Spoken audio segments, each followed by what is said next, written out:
নমস্কার বন্ধুরা, আমি প্রিয়ব্রত আর আমার ইউটিউব চ্যানেলে সবাইকে স্বাগত। তো বন্ধুরা, আজ আমি অনেক দিন পর আবার একটা গল্প নিয়ে এসেছি তোমাদের সামনে।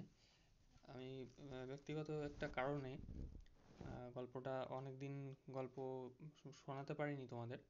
তো চলো শুরু করা যাক আজকের গল্প। আজকের গল্প আমি নিয়েছি কামিনী প্রকাশালয় থেকে প্রকাশিত বিভূতি গল্প সমগ্র থেকে বউচণ্ডীর মাঠ। তো চলো শুরু করি আজকের গল্প। গ্রামের বাওড়ের মধ্যে নৌকা ঢুকেই জল ঝাঁঝির দামে আটকে গেল। কানুনগো হেমেনবাবু বললেন, বাবলা গাছটার গায়ে কাছি জড়িয়ে বেঁধে নাও, বাইরের নদীতে ভাটার টান ধরেছে, নাটা কাটার ঝোপের নিচের জল সরে গিয়ে একটু একটু করে কাদা বার হচ্ছে। হেমেনবাবু বললেন, একটুখানি নেমে দেখবেন না কোথায় পিন ফেলা হয়েছে? যত শিগগির খানাপুরিটা শেষ হয়ে যায়। এমন সুন্দর বিকালটাতে আর কাজ করতে ইচ্ছা হলো না। পিছনের নৌকা থেকে লোকজনেরা নেমে জায়গা ঠিক করে সেখানে তাঁবু ফেলবে। জরিপের বড় সাহেবের শিগগির সদর থেকে আসবার কথা আছে, কাজেই যত তাড়াতাড়ি কাজ আরম্ভ হয় সকলের সেই দিকে ঝোঁক।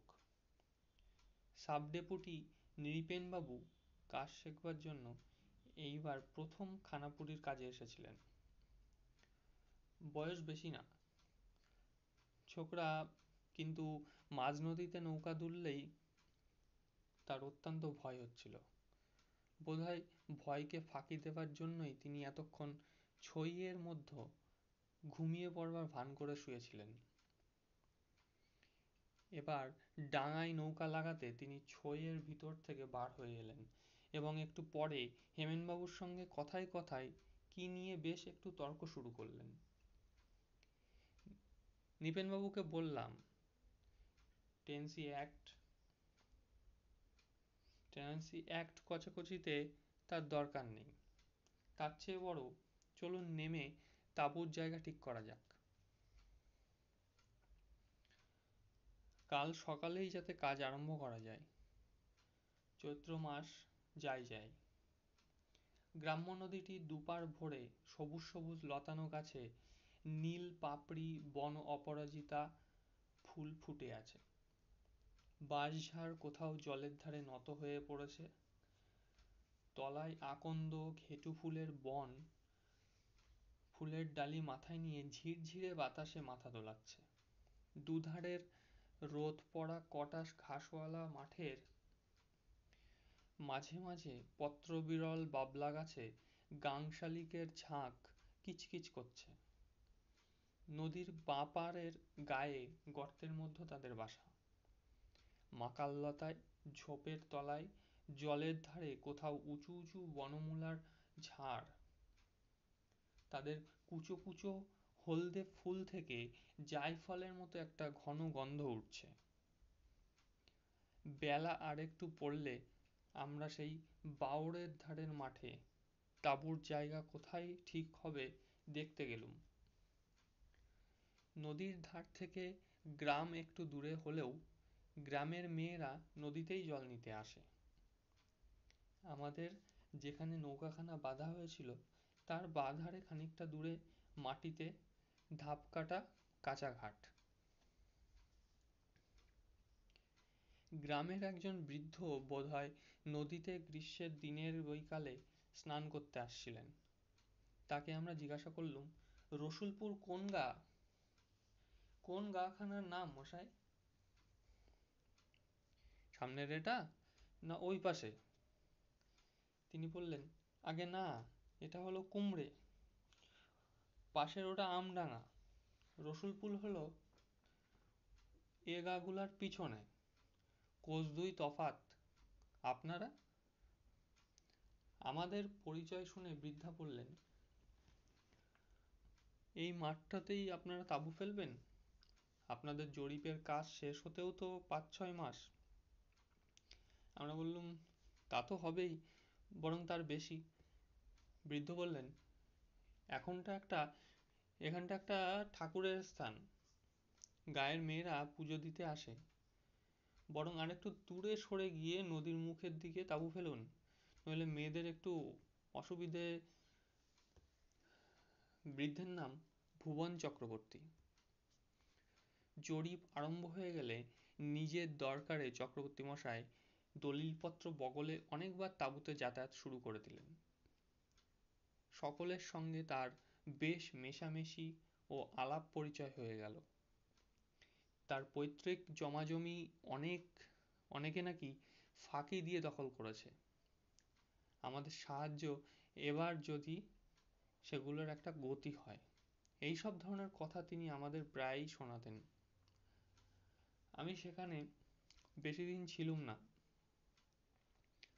খানাপুরীর কাজ আরম্ভ হয়ে গিয়েছে। আমি সেদিনই জেলায় ফিরব। জোয়ারের অপেক্ষায় নৌকা ছাড়তে দেরি হতে লাগলো। চক্রবর্তী মশাইও সেদিন উপস্থিত ছিলেন। কথায় কথায় জিজ্ঞাসা করলুম, এটাকে বউচণ্ডীর মাঠ বলে কেন চক্রবর্তী মশাই? আপনাদের কি কোনো? নৃপেনবাবুও বললেন, ভালো কথা, বলুন তো চক্রবর্তী মশাই, বউচণ্ডী আবার কি কথা, শুনিনি তো কখনো। আমাদের প্রশ্নের উত্তরে চক্রবর্তী মশাইয়ের মুখে একটা অদ্ভুত গল্প শুনলাম। তিনি বলতে লাগলেন, শুনুন তবে, এটা সেকালের গল্প, ছোটবেলায় আমার ঠাকুরমার কাছ থেকে শোনা। এই অঞ্চলের অনেক প্রাচীন লোকে এ গল্প জানে। সেকালে এ গ্রামে এক ঘর সম্পন্ন গৃহস্থ বাস করতেন। এখন আর তাদের কেউ নেই। তবে আমি যে সময়ের কথা বলছি সে সময় তাদের বড় শরিক পতিতপাবন চৌধুরী মহাশয় খুব নামডাক ছিল। এই পতিতপাবন চৌধুরী মহাশয় যখন তৃতীয় পক্ষের বিয়ে করে বউ ঘরে আনলেন, তখন তার বয়স 50 পার হয়ে গিয়েছে। এমন যে বিশেষ বয়স তা নয়, বিশেষত তখন তার বয়স 50 পার হয়ে গেলেও চৌধুরী মশাইকে বয়সের তুলনায় অনেক ছোট দেখাতো। বউ দেখে বাড়ির সকলেই খুব সন্তুষ্ট হলো। তৃতীয় পক্ষের বউ বলে চৌধুরী মশাই একটু ডাগর মেয়ে দেখেই বিয়ে করেছিলেন। নতুন বউয়ের বয়স ছিল প্রায় 17-র কাছাকাছি। বউয়ের মুখের গড়নটি বড় সুন্দর, মুখের ছাঁচ যেন হরতনের টেক্কাটির মতো, চোখ দুটি বেশ ডাগর, ভাসা ভাসা মুখে, চোখে ভারী একটা শান্ত ভাব। নতুন বউয়ের কাজকর্ম আর ধীর শান্ত ভাব দেখে পাড়ার লোকে বললে, এরকম বউ এ গায়ে আর আসেনি। সে মাটির দিকে চোখ রেখে ছাড়া কথা বলে না। অল্প বয়সের খুড়শাশুড়ি দলের সামনেও ঘোমটা দেয়। সকলে বললে, যেমন লক্ষ্মীর মতো রূপ তেমনই গুণ। মাস 2-3 পরে কিন্তু একটা বড় বিপদ ঘটল। সকলে দেখলে বউটি আর সব ভালো বটে, কিন্তু একটা বড় দোষ, সে কিছুতেই স্বামীর কাঁস ঘেঁষতে চায় না, প্রাণপণে এড়িয়ে চলতে চায়। প্রথম প্রথম সকলে ভেবেছিল নতুন বিয়ে হয়েছে, ছেলে মানুষ বোধহয় সেই জন্যই এমন করে। ক্রমে কিন্তু দেখা গেল যে কোনো পুরুষ মানুষ দেখলেই সে কেমন ভয়ে কাঁপে। বাড়িতে যেদিন যজ্ঞি কি কোনো বড় কাজকর্মে বাইরের লোকের ভিড় হয়, সেদিন সে ঘর থেকে আর বাইরেই হয় না। স্বামীর ঘরে কিছুতেই তো যেতে রাজি হয় না। মাসে 2 দিন কি 1 দিন সকলে আদর করে গায়ে হাত বুলিয়ে পাঠাতে যায়, সে জনে জনের পায়ে পড়ে, এর ওর কাছে কাকুতি মিনতি করে, কিছুতেই বুঝ মানে না। পুরুষ মানুষের গলার স্বর শুনলেই কেমন যেন আড়ষ্ট হয়ে পড়ে। অনেক করে বুঝিয়ে সুঝিয়ে সকলে তাকে একদিন স্বামীর ঘরে পাঠিয়ে দিয়ে দৌড়ে শিকল বন্ধ করে দিল। চৌধুরী মহাশয় অনেক রাত্রে ঘরে ঢুকে দেখেন তার তৃতীয় পক্ষের স্ত্রী ঘরের এক কোণে জড়সড় হয়ে দাঁড়িয়ে ভয়ে ঠকঠক করে কাঁপছে। এরপর আর কিছুতেই কোনো দিন সে স্বামীর ঘরে যেতে চাইতো না। বাড়ি শুদ্ধ লোকের হাতে পায়ে পড়ে বেড়াতে লাগলো। সকলকে বলে আমার বড্ড ভয় করে, আমি ওরকম করে আর পাঠিও না, তোমাদের পায়ে পড়ি। বোঝাতে বোঝাতে বাড়ির লোক হয়রান হয়ে গেল। দিন কতক গেল। একদিন তাকে সকলে মিলে জোর করে স্বামীর ঘরে ঢুকিয়ে দিয়ে বার থেকে দোর বন্ধ করে দিলে।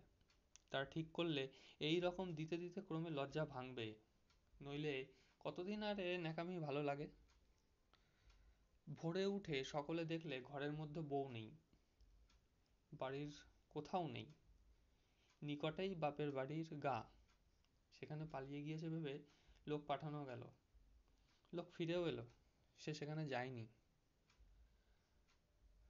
তখন সকলে বললে পুকুরে ডুবে মরেছে। পুকুরে জাল ফেলা হয়, সন্ধান মেলে না। বউয়ের কচি মুখের ও নিরীহ চোখের ভাব মনে হয় লোকের মনে অন্য কোনো সন্দেহ জাগবার অবকাশ পেল না। কত দিকে কত সন্ধান করে যখন কোনো খোঁজই মিলল না, চৌধুরী মশাই মানসিক শোক নিবারণ করবার জন্য চতুর্থ পক্ষের স্ত্রী ঘরে আনলেন। অজপাড়াগা নতুন কিছু একটা বড় একটা ঘটে না, অনেকদিন এটা নিয়ে নাড়াচাড়া চলল।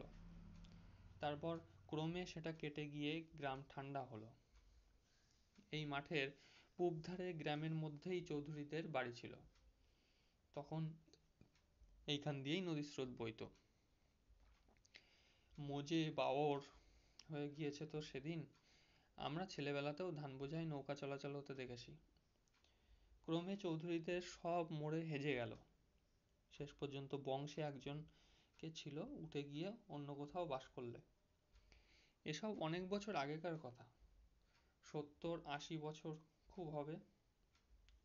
সেই থেকে কিন্তু আজ পর্যন্ত এই সব মাঠে বড় এক অদ্ভুত ব্যাপার ঘটে শোনা যায়।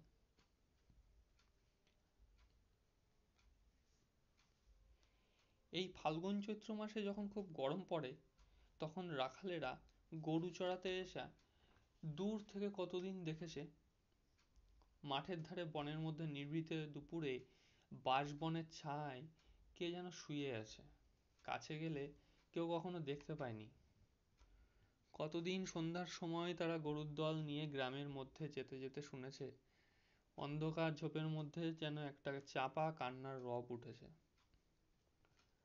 সমুখ জ্যোৎস্না রাতে যখন নদীর ঘাট থেকে ফেরবার পথে ছাতিম গাছের নিচু ডালের তলা দিয়ে যেতে যেতে দেখছে দূরে মাঠে সন্ধ্যার আবছায়া জ্যোৎস্নার মধ্য দিয়ে সাদা কাপড় পরে কে যেন ক্রমেই দূরে চলে যাচ্ছে। তার সমস্ত গায়ের সাদা কাপড়ের জ্যোৎস্না পড়ে চিকচিক করতে থাকে। মাঠে যখন সন্ধ্যা ঘনিয়ে আসে তখন ফুলে ভরা নাগকেশর গাছের তলায় দাঁড়িয়ে ভালো করে দেখলে মনে হয় কে খানিকটা আগে এখানে দাঁড়িয়ে ডাল নিচু করে ফুল পেড়ে নিয়ে গিয়েছে। তার ছোট ছোট পায়ের দাগ, ঝোপ যেখানে বড় ঘন সেদিকেই চলে গিয়েছে। মাঠের ধারে এই ছাতিম গাছের তলায় উলোচণ্ডীতলা। চৈত্র সংক্রান্তিতে গ্রাম্য বধূরা পিঠে কাঁচা দুধ আর নতুন আখের গুড় নিয়ে বউচণ্ডীর পুজো দিতে আসে। বউচণ্ডী সকলের মঙ্গল করেন, অসুখ হলে সারিয়ে দেন, নতুন প্রসূতির স্তনে দুধ শুকিয়ে গেলে ওর কাছে পুজো দিলে আবার দুধ হয়। কচি ছেলের সর্দি সারে, ছেলে বিদেশে থাকবার সময় চিঠি আসতে দেরি হলে পুজো মানত করবার পরই শিগগির সুসংবাদ আসে। মেয়েদের বিপদে আপদে তিনি সকলকে বিপদ আপদ থেকে উদ্ধার করে থাকেন। চক্রবর্তী মশাইয়ের গল্প শেষ হলো। তারপর আরো নানান কথাবার্তার পর তিনিও আর সকলে উঠে চলে গেলেন। বেলা বেশ পড়ে এসেছে। সন্ধ্যার বাতাসে ছাতিম বনে সুরসুর শব্দ হচ্ছে। গ্রামের মাঠটা খানিকটা অনেক দূর পর্যন্ত উঁচু নিচু ঢিবি আর ঘেটু ফুলের বনে একেবারে ভরা। বাঁদিকে দূরে একটা পুরনো ইটের পাঁজর খানিকটা ঘন জিউলি গাছের সারির মধ্য দিয়ে চোখে পড়ে। নৌকোর গলুইয়ে বসে আসন্ন সন্ধ্যায় ৮০ বছর আগেকার পলাতকা গ্রাম্য বধূর ইতিহাসটা ভাবতে লাগলুম। মাঠের মাঝে উঁচু ঢিবির ওপরকার ঘেটু ফুলের ঘন বনের দিকে চেয়ে মনে হলো যে সারা দিনমান সে হয়তো ওর মধ্যে লুকিয়ে বসে থাকে, কেবল গভীর রাতে লুকোনো জায়গা থেকে বেরিয়ে আসে। মাঠের মধ্যেও বট গাছের তলায় চুপ করে বসে আকাশের তারার দিকে চায়। পাশের ঝোপের ফুটন্ত বন অপরাজিতা ফুলের রঙের সঙ্গে রং মিলিয়ে নদী বয়ে যায়, ছাতিম বনে পাখিরা ঘুমের ঘরে গান গেয়ে ওঠে, ওপার থেকে হু হু করে হাওয়া বয়। সে ভয়ে ভয়ে মাঝে মাঝে পূব দিকে চেয়ে দেখে ভোরের আলো ফোটবার দেরি কত।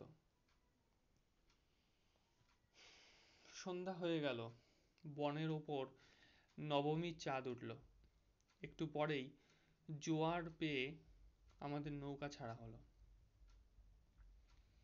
জলের ধারের আধার ভরা নিভৃত ঝোপের মধ্য থেকে সত্যি যেন একটা চাপা কান্নার রব পাওয়া যাচ্ছিল।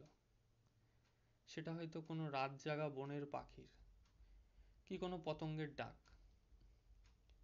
বাওরের মুখ পার হয়ে যখন আমরা বাইরের নদীতে এসে পড়েছি, তখন পিছন ফিরে চেয়ে দেখি নির্জন গ্রামের মাঠে সাদা কুয়াশায় ঘুমটা দেওয়া ঝাপসা জ্যোৎস্না রাত্রি অল্পে অল্পে লুকিয়ে চোরের মতো আত্মপ্রকাশ করছে। অনেককাল আগেকার সেই লজ্জা কুণ্ঠিতা ভীরু পল্লীবধূটির মতো। ধন্যবাদ। আজকের বিভূতিভূষণ বন্দ্যোপাধ্যায়ের লেখা বউচণ্ডীর মাঠ এখানেই শেষ হলো। গল্পটি ভালো লাগলে অবশ্যই একটা লাইক করে দিও, আর গল্পটা শেয়ার করে দিও, আর গল্প কেমন লাগছে অবশ্যই কমেন্ট বক্সে জানিও। ধন্যবাদ।